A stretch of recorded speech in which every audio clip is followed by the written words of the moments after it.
don't know what to think anymore, everybody. Maybe it's true what they say. Maybe Mortal Kombat 11 is really dead. Will we get an Injustice 3? I'm not sure. Who knows what the future holds? Is God real? Is Ed Boon real? Well, I mean, at least we got Guilty Gear. That's something to believe in. Wait, what? He tweeted, Elder God Ed Boon tweeted. Wait, why would he tweet this? This is a clue. It's a hint about the Kombat Pack 3. It has to be. We gotta break the code. All right, calm down, take deep breaths, and stay with me. What is the first letter of each city?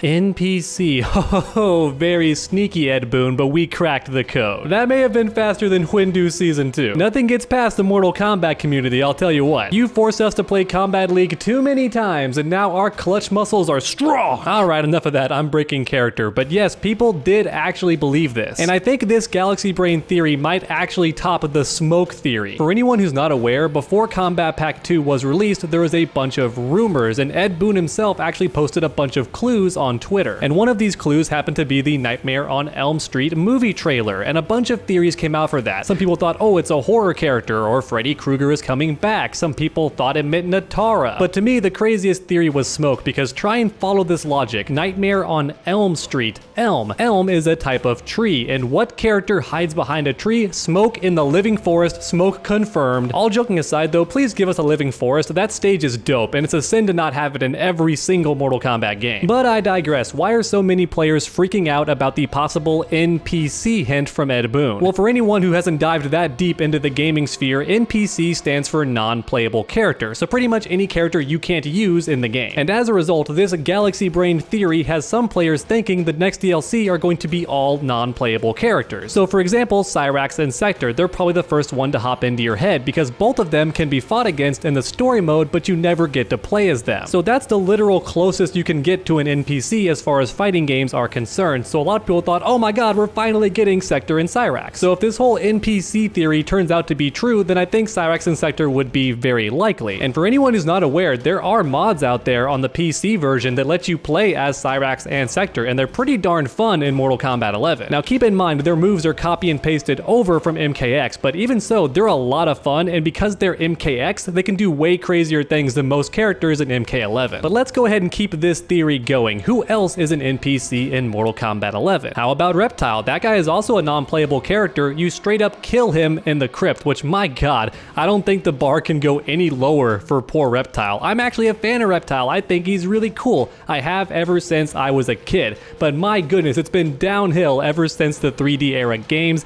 and now he is so weak, the crypt guy can kill him with a single swing. Just think about that for a second. Crypt guy is more powerful than Reptile, and that guy is dead in a cutscene in story mode, and Reptile is still beneath him. I honestly don't know how things could get any worse for Reptile in future games, but maybe NetherRealm can surprise us in Mortal Kombat 12. Once again, I digress. My point is, Reptile could be one of the NPC characters in Kombat Pack 3. That would be pretty dope. And how about Ermac? I think he also qualifies as an NPC. I mean, he's technically only in the game for about 3 seconds before he falls to his death. The man seems to have forgotten how to fly and ended up all aired out. But if you ask me, he still qualifies as an NPC, and not to mention, once again, I hate to keep bringing it up, I know I'm a broken record, but he has a completely new costume in Mortal Kombat 11. So once again, he's a bar above Reptile, and I want to see that costume in motion. I want to see it in gameplay. I want to play as Ermac, is what I'm saying. For me personally, I think Ermac and Reptile are characters that should be in every single Mortal Kombat game. Just too many players love them, they're fan favorites. I think leaving them out is a big mistake. And then finally, the last NPC that pops into my head is Kronika, because she is a boss character, but still technically not playable. And as a result, we could have a playable version of Kronika, and if we do, I kinda hope that she looks different as well, and hopefully you can actually knock her down. Once again, there are mods out there that allow you to play as Kronika, and she's very simple. I think like a single button does a different thing. I'm not even sure if she has command inputs like quarter circle forward or back. And believe it or not, Kronika being playable actually makes the most sense, because a while back I posted about leaks that were found in the data mines, and one of them had an announcer saying Kronika's name on the roster. And this seemed to imply that she would be playable along with Fire God Liu Kang. However, in that video, I do talk about how I don't think they're going to be fully playable characters in competitive modes. Instead, my theory was they would be playable in some tower modes of some kind. But I honestly hope I'm wrong. It would be really cool to play as a younger version of Kronika who's not quite as powerful, and that way she can be killed, and therefore it would make sense that other players could fight her and defeat her in combat. Though at the same time, I guess characters don't have to canonically be strong enough, because look at Dragon Ball FighterZ. You can can use Yamcha and defeat Beerus, so it doesn't have to be canon, does it? And oh my god, you guys, I forgot about the potential best NPC character in the game, Kharon. What about Kharon? He's got a whole fleet. He'd be a pretty cool character to play as, and he is technically an NPC. Just imagine the vast moveset that Kharon would have. Do you think his fatality would involve his ship? He just rolls up from the ocean and just runs over you. That'd be pretty cool. You heard it here first, NetherRealm. That's a golden idea. Put Kharon in the game as a playable character. For anyone watching, who would you want as an NPC character in Kombat Pack 3? Please post in the comment section down below, because maybe I missed somebody. But from what I can tell, most characters in the game that you interact with are playable on the roster, so the possibilities are honestly quite limited. And all joking aside, this game could honestly be dead. This might actually be the end of Mortal Kombat 11, and I hope it's not. But NRS doesn't have the best track record when it comes to longevity in their fighting games. They tend to only do stuff to them for about a year or two at the most and then release the next game, which means it could be possible they're already working on Injustice 3, and I'd be completely down with that. I actually do kind of prefer how Injustice plays, aside from all the crazy keep away. If you take out that stuff, NetherRealm, then I think Injustice 3 would be the best fighting game you've ever made. The combos are fun, it's a very hype game, but the keep away is just a bit too overboard in every single one, so tone that down and you got a really good game. Honestly though, it would be really crazy if NetherRealm was already done with Mortal Kombat 11, wouldn't it? Because think about all the other fighting games that are the biggest right now. Games like Street Fighter V, that game came out when I was in college. So we're talking 5 years ago, and even so, that game is still getting new characters to this day and even balance changes as well. And while I do think Season 5 is the last batch of characters, who knows, they could keep things going. I mean, why not? The people who play Street Fighter V have stuck to it. They're pretty loyal. Might as well just keep adding characters. And how about Tekken 7? That's also a very big fighting game and also came out when I was in college. And once again, they are still adding new characters and also adding new moves as well, and also balancing the roster. It's honestly really crazy how long a fighting game can last for, and I kind of wish that Mortal Kombat would be the same. Or at the very least, it seems like they no longer want to make balance changes to the roster, and that's a bit of a shame because certain characters have been bad for so long that it's actually become a meme. Characters like Shao Kahn, for example. The guy's been pretty much bottom tiers since the game came out, and they don't seem very keen on making him any stronger. And then you also had that debacle where certain developers were actually talking with people on Twitter and saying basically, yeah, we're not going to change that move, just accept it how it is, not how you want it to be. And in some regards that's okay, because look, I understand that balancing the roster perfectly is impossible. It's never going to happen. However, at the same time, these other fighting games that have been out for 5 years or more are still making changes to the characters, so there's no way that Mortal Kombat 11 is balanced after not even 2 years. I mean, just look at characters like Jackie and even Cetrion. Pro players are still complaining about them, and the Shiva stomping has only gone up. It turns out Titanium Tigers was right, and that move is very, very difficult to counter as long as you know how to use it properly. So once again, for me personally, I really hope the game's not dead. There were some data mines that happened a couple months ago, but NetherRealm and Ed Boon have been almost completely silent about the game. And that means one of two things, in my opinion. Possibility number one, the game is actually dead and they're working on something else right now, which could possibly be Injustice 3. Or for possibility number two, they're waiting for the movie to drop, and then once it does, they're going to add more stuff like Kombat Pack 3 and possibly some new skins inspired by the movie version of the characters, and maybe a bunch of balance changes as well, and even new mechanics. For me personally, if I ran NetherRealm, that's what I would do, because I guarantee you if that film does well, it's going to breathe new life into Mortal Kombat 11 and also add a bunch of new players. There's going to be a lot of people who never bought the game but then watch the movie and go, wow, that was amazing, I'm gonna buy the game, and then boom, a bunch of new players. So I think that's where we're at this point in time. But once again, let me know your thoughts in the comment section down below. Do you think the game is dead, or do you think something huge is just beyond the horizon? And while you're down there posting your thoughts, also make sure to click that like button as well. It really does help the channel out a ton. And finally, make sure to subscribe and ring that bell, because we are quickly approaching 300,000 subscribers. So make sure not to miss out and be a part of history on this channel. Be one of the first 300,000 people to subscribe. That's it for me, everyone. Make sure to come back next time, and as always, stay underdogs.